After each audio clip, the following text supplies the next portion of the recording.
बेरीज rational numbers. म्हणजे chapter आहे आपलं पहिलं चॅप्टर नंबर 1 रॅशनल नंबर्स. म्हणजेच काय जसे की परिमेय संख्या. Chapter 1 rational numbers. Rational numbers म्हणजे काय तर परिमेय संख्या.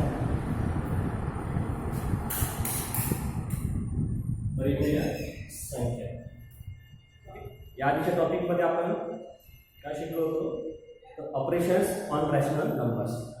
म्हणजे काय ज्या काही परिमेय संख्या आहेत त्यांच्यावरील ज्या क्रिया आहेत त्या आपण यात शिकलो आहोत. बरोबर.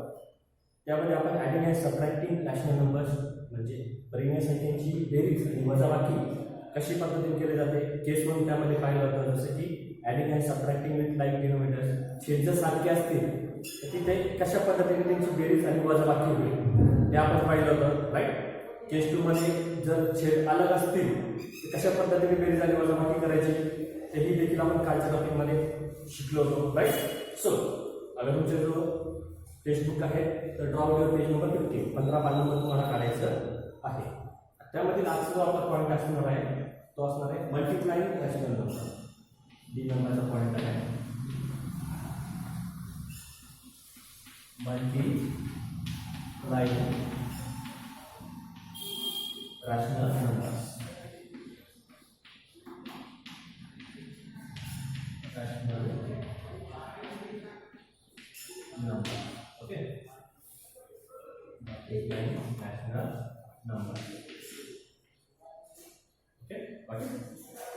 मल्टिप्लाइंग रॅशनल नंबर्स ह्या आपण शिकणार आहोत. तर मग आणि त्यामध्ये पहा त्यांनी एक रूल आपल्याला दिलेला आहे काय if A upon B and C upon D काय A upon B and C upon D. Next B and D is not equal to 0. B and D is not equal to 0. B आणि D हे काय 0 शिकवत असणार नाही. आलं लक्षात. बी आणि डी हे 0 शिकवत असणार नाही. सो आता यामध्ये त्यांनी जे काही आपल्याला रूल्स दिलेले होते म्हणजे काय ए अपॉन बी आणि सी अपॉन डी इथे बी आणि डी म्हणजे जे छेद असणार बी आणि डी त्या 0 पेक्षा मोठे असणार. 0 शी इक्वल किंवा 0 पेक्षा लहान ते राहणार नाही. हे आपल्या लक्षात घ्यायचं आहे. Are two rational numbers then त्यानंतर A upon B next point C upon D. A upon B point C upon D. आणि हा जो पॉईंट असतो हा पॉईंट म्हणजे काय असतो गुणाकार. पॉईंट म्हणजे काय असणार आहे हा गुणाकाराचं तिथे स्वरूप असतं. म्हणजेच काय जसं की A into C B into D. इथे लक्षात काय. आता हा जो पॉईंट असणार आहे पॉईंट म्हणजे काय तर मल्टिप्लाइंग होणार आहे. म्हणजे न्यूमरेटर जे आहे numerator to numerator denominator to denominator अशा पद्धतीने मल्टिप्लाइंग होणार आहे. म्हणजेच काय प्रोडक्ट ऑफ न्यूमरेटर्स म्हणजे न्यूमरेटर्स अंश जे असणार आहे त्यांचा गुणाकार होणार आहे आणि प्रोडक्ट ऑफ डिनोमिनेटर्स म्हणजे छेद जे असणार आहे त्यांचा सुद्धा तिथे गुणाकार होणार आहे. ओके. सो पुढे बघूया आपण.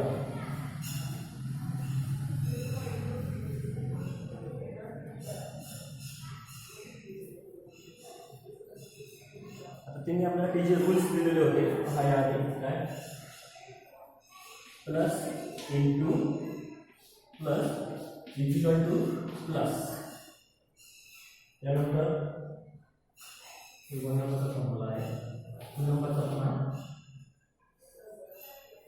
Minus minus into minus equal to plus.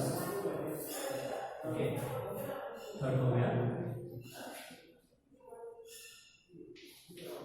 Plus into minus equal to minus.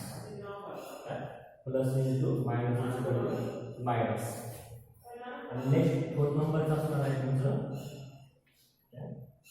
Minus into plus equal to minus. हे तुम्हाला या देखील लिहून दिलेलं आहे.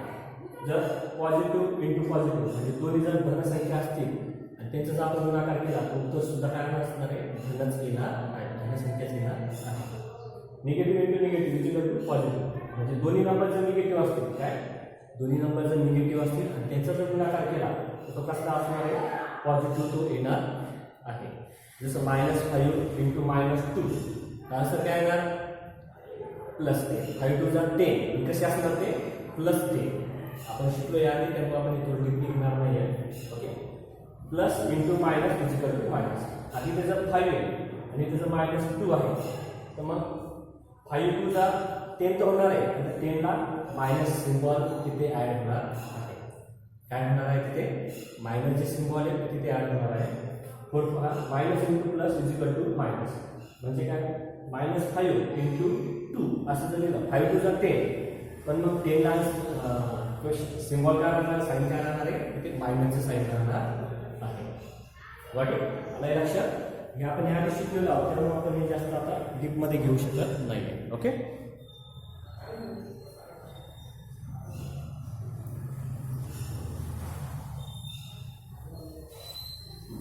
सो हे नोटबुकमध्ये क्लिअरली तुम्हाला घ्यायचं आहे. आता आपण डायरेक्टली एक्झाम्पल बघूया.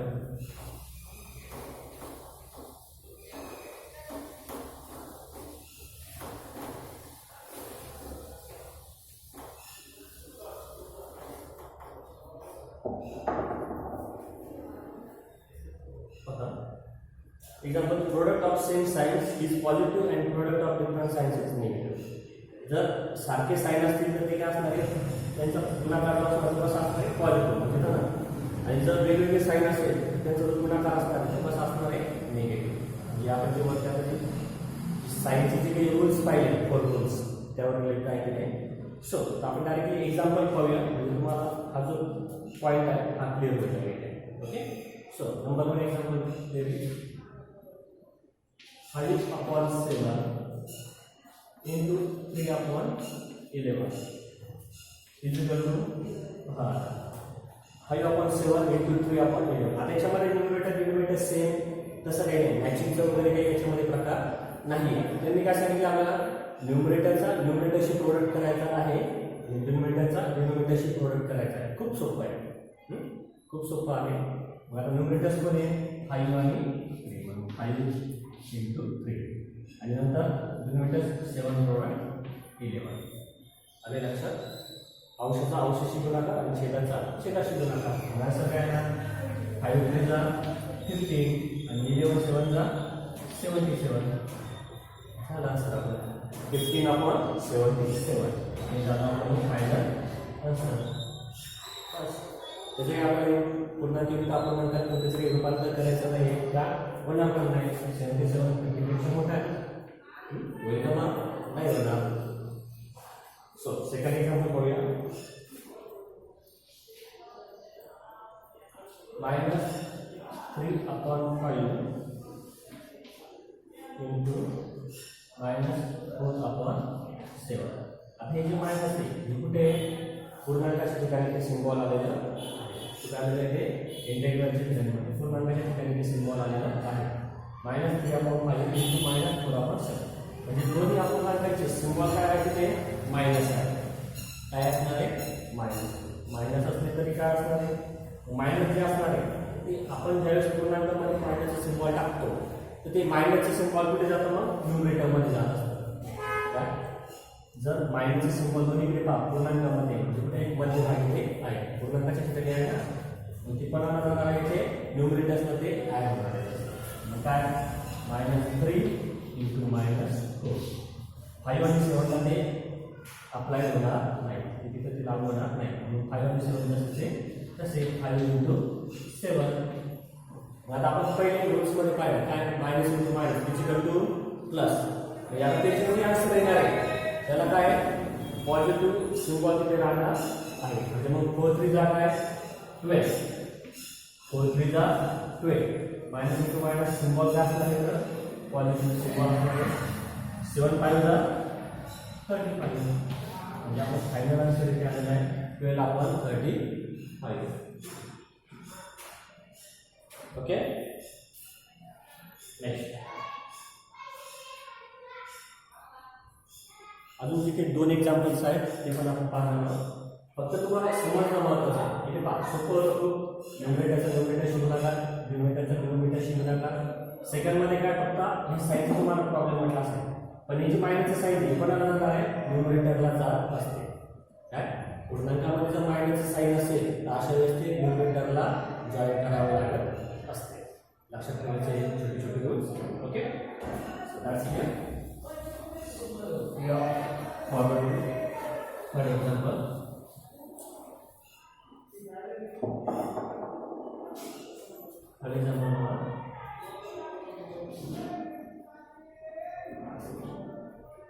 -2 integer 4/9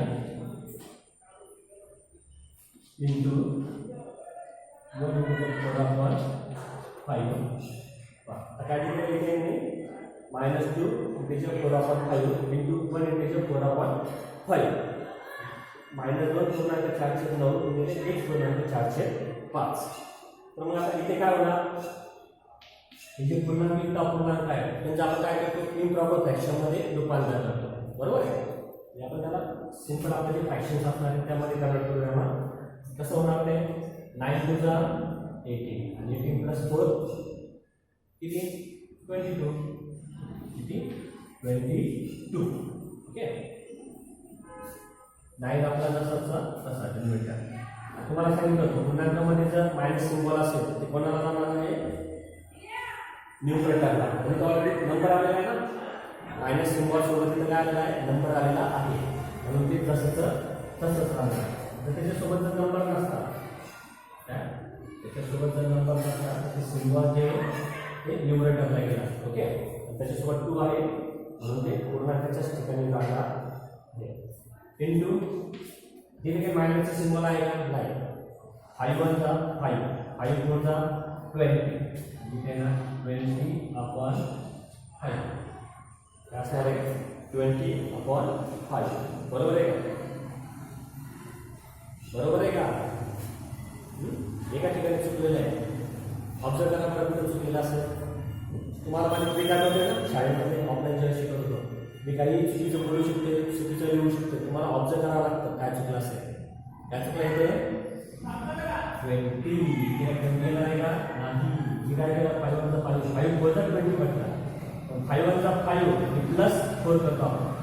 तिथं आपण प्रोडक्ट 4 नाही करत तर +4 करतो, म्हणजे तिथे काय येणार मग 9. काय असणार आहे तिथे, 9 तिथे येणार आहे. ओके, आता आपण जर क्रॉस मल्टिप्लाय केली म्हणजे कसं, 22 × 9 आणि 9 × 5. क्रॉस मल्टिप्लाय केली तर हा 9 कट झाला, हा 9 कट झाला. सेम आहेत ना, क्रॉस मल्टिप्लायमध्ये 9 झाले कट. कोण उरलं, आता मी सांगितलं तुम्हाला पूर्णांकाच्या ठिकाणी मायनस सिम्बॉल आला काय, आणि त्याच्यासोबत जर नंबर असेल, मायनसच्या सोबत जर नंबर असेल तर ते पूर्णांकाच्या ठिकाणी येणार आहे. पण आपण ज्यावेळेस त्याला फ्रॅक्शन्समध्ये कन्वर्ट करतो तर ते सिम्बॉल कोणाला येणार आहे, न्यूमरेटरला, म्हणजे आम्ही ते 22ला. सिम्बॉल्स कशी फिरतात, कुठून कुठं पळतात, सगळीकडे लक्ष ठेवावं लागतात. ओके, ते कसे जातात ते सर्व तुम्हाला मी सांगतो. आता 9 झाली कट, उरलं मग -22 डिनोमिनेटर आपला 5 असं राहणार, -22/5. आलाय लक्षात मग कशा पद्धतीने आला, आलाय ना लक्षात. जास्त वेळ पण नाही आहे. तर पहा 20 into in bracket -1 integer 7/10. 20 into -1 integer 7/10. मग इथे काय करणार आपण, हे जे फ्रॅक्शन आहे पूर्णांक जो आपण त्याला आपण काय करणार, इम्प्रॉपर फ्रॅक्शनमध्ये कन्वर्ट करणार. कसं होणार, 20 into 10 × 10 +7 17 17/10. ते मायनसचे सिम्बॉल आहे कुठं राहणार आहे सध्या, पूर्णांकामध्ये असणार आहे. कुठे असणार आहे? पूर्णांकामध्ये. डायरेक्टली आपण न्यूमरेटरला लिहून टाकूया. पूर्णांकामध्ये द्या, नंतर परत न्यूमरेटरला द्या. डायरेक्टली न्यूमरेटरला लिहून टाकलं. ओके, म्हणजे जास्त आपल्याला टेन्शन राहणार नाही. सो नेक्स्ट प्रोसिजर मग आता 20. हा जो 20 असणार आहे हा कुठे असणार आहे? न्यूमरेटरमध्ये तो राहणार आहे. काय सिंगल जर संख्या असेल तर शक्यतो न्यूमरेटरमध्येच असते. तिचा डिनोमिनेटर 1 असतो. 1 असतो 1. आता म्हणजे ते काय असणार आहे? 20/1. नंतर 1 ची काही गरज आहे का? नाही का? कारण की 10 1 10च होणार आहे. त्यामुळे 1 लिहिला काय किंवा नाही लिहिला तरी चालतो. 20चं पण अशी प्रोडक्शन होणार आहे -70. म्हणजे आपलं डिनोमिनेटर ॲडिटिव्ह. ओके, आता 10 ने 20ला भाग जातो का? जसं आपण पहिल्याच्या पहा 9 1 9 कट झाले होते ना. 9 1 9 म्हणजे काय असणार? 1 राहणार होता. 21 1 22. 22 1 22 आणि 5 1 5. तसंच इथे काय करणार? 10 1 10 आणि 10 2 20. 10 1 10 10 2 20. आज तर काय आहे? मग 2 into -70. 2 into -70 म्हणजे आन्सर काय येणार आपलं फायनल मग 72 34. तसे मायनस. ओके, आलं लक्षात?